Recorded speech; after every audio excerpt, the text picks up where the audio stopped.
Reformed theology, Calvinistic mentality, understanding these different things when it came to God. It was, if I be honest, most of it came from white evangelicals, books, teachings, preachers, yada yada, blah blah blah. With that came a culture of worship that I was not accustomed to, because it goes back to what she's saying. In the black church, you just run around, shout, cry, all of that. Don't say just. And well, that's the mindset. It ain't just, but that was a mindset. Like you run around, you shout, you cry, and God is not into all the emotionalism. You know what I'm saying? Like and in that's a white narrative. Like the narrative is that there weren't songs that were vertical to God. That's why they used to get us. Like true worship is vertical. You know what I'm saying? We were doing too much encouraging. And we was doing too much encouraging. It was too much of encourage yourself. But it was isn't too much that crazy? The blessing is on you. But tell me something. God's gonna make a way. That sounds crazy though, doesn't it? Oh yeah. But that is such a white narrative. I mean, why does that sound crazy? So let me tell you why. It's not that it sounds crazy. It can be a fact. Like people they worship more vertically, and we do a lot more encouraging. But we need more encouraging. Their lives don't make it so that they need all this encouragement to make it through the week and through the day and through everything. Like their lives don't call for that. But our lives were stressful. So where this stuff all came from, so like hymns and shouting and all those different types of things, you get songs that were sung in the field. Slaves were singing it. They were literally worshiping through slavery. Yes. And so you're telling me that you're being too emotional, but really this is all I have. Like, I need you to encourage me, because I could die tomorrow because this man don't really like how I looked him in the eyes today. Like, we need more encouraging. You could leave out of here and get hurt. You need encouragement to leave out the house. We need encouragement. That is a privilege that they get to go to church and just worship. But let's keep it funky now. Encouragement, and God's gonna give you a breakthrough and a blessing all the time. Like, there's a difference. Encouragement is different.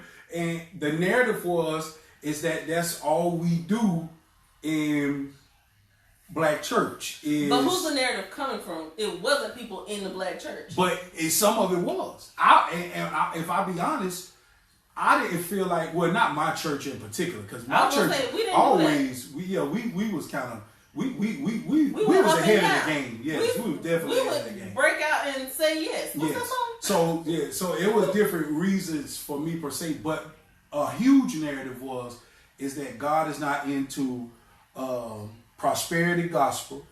You know, like it was a narrative that black people only there's only a prosperity inspirational preaching that takes place, not the real gospel. You know what I'm saying? Nuts. And that emotionalism. And they still poor? Emotionalism, God is not into, because it's a form of it is not a form of self-control. You know what I'm saying? All that sound white. So like that's all that sounds white. Now you tell me why that sounds white. That sounds white because it's somebody put a scripture down here, Stephanie. Hold on. Wait, who? Go ahead. I don't know. You go ahead and say what you got to say. So it's like, it's the same thing. It's a white narrative because it's the same narrative that they push when people kill us. Like, we're trying to grieve and they trying to pass off facts. So we're trying to say, hey man, this is really sad that he died. And they're like, but he was resisting arrest. We don't care. We're talking about him being dead. Or we're sad that our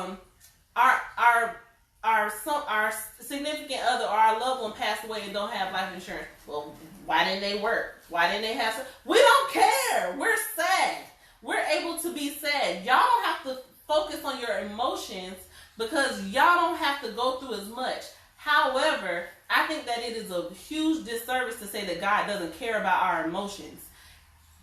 I think that's a very huge disservice. It's a false scenario. It's false, period. It's false, period. The Bible literally tells us that he cares about everything about us, down to the hairs on our head. So what do you mean he doesn't? You mean to tell me that God doesn't want me to think about him and be happy or rejoice like the Bible says to? Yes, yes. Or to be joyous or to make a loud noise or to clap or to make to dance? You mean to tell me that the Bible, and see, this is where that narrative again becomes white, because when they first started that off, like we weren't able to read the Bible, we had to hear the Bible and remember it. Yeah. So like they were able to read it and still were saying to someone, you need to stop doing that. That's not okay, that's not how we worship, that's not how you should be doing it. But so somebody said Jesus' requirements haven't changed, but the times do, and adjustments have to be made accordingly. Well, that look like Keisha. Go a little more into that, Keisha, because I don't know what you really mean. It might mean along the lines of what we were talking about from what we were just touching on. But here's the other thing. That could be true, and she's possibly talking about like production with like the lights and stuff like that. But if we all leave, who's gonna do it? Who's going to do it? Who's going to do it? So we leave and go to these white churches that have the money to do this stuff, and who have people, they have thousands and thousands of people paying tithe. And if you're on here and you disagree, put it in the comments so we can talk about it. But like you have all those different types of people paying tithe, but also it's easy for a white church to get grants and loans and all those different types of things. They have resources, they have friends who are lawyers and attorneys, and they have all these different things that they can gather together to get all this stuff. But we don't necessarily have all these resources. And if me personally, and this is where I've been convicted lately, my gifting is in managing and organizing and setting things up and doing all that type of stuff. But if I'm not there to help the church that doesn't have all of those resources, who do I expect to do it? Our churches should be at minimum equal to their churches. Because we have the talent. We have the talent, but we leave our churches that don't have all of the resources and don't have all the funding and our churches who are afraid to tell people that tithing is biblical, so people aren't tithing properly. Yeah. We're afraid. We leave these churches and go to their church where they have all the money. They can pay the staff and then not pay the staff, not pay the volunteers. They can do all of that and have all this stuff. And then we're over there now helping them. But we left the church that we could have really helped build up. And then some of us, churches got people in place, but you burn the people out you have. Because you don't have enough help. Because you don't have enough help. You scatter, you go, and me personally, it's easy to go join something that's already popping. It's a lot easier to go join something that's already popping, that's already moving. But if we be honest, most millennials are about that life. Now, I'm gonna keep it a buck, because I am a millennial.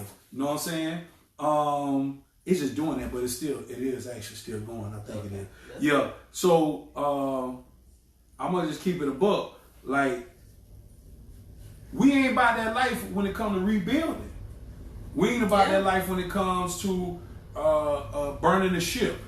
The whole burn it. Don't write it. Like burning the ship. Once you dock, burn that mother. Because if you don't burn it, you're gonna be right back on it, going to look for somewhere else to go. Yeah. You know what I'm saying? But if you burn it, you ain't got no choice but to build where you at. Yeah. We don't really rock with that mentality enough, and which is why you kind of run into the things that you run into. Not only, keep it a buck. Not only from where you want to plant yourself from a spiritual standpoint, but your life as a whole. You know what I'm saying? It's a Chinese proverb, I think. I ain't no Chinese, but it makes sense. I like it. What is it? A cluttered space could sometimes equal a cluttered mind. It does. I just when you clean up around you, and you go walk into the area, it makes you want to do other things to better the situation, because now you see progress. Yeah, you can see clearly, and you see progress. You know what I'm saying? So a lot of times with us, we don't want to work to make things better. We just want to join something that's already popping. Yeah. You know what I'm saying? And it's easy to just go be a part of that, where you got to be up with something that you got to build, that you got to, you know, you gotta go a little harder. You gotta, you know what I'm saying, hit it a little harder. Which I'm gonna go into another thing, which was a narrative that came from Black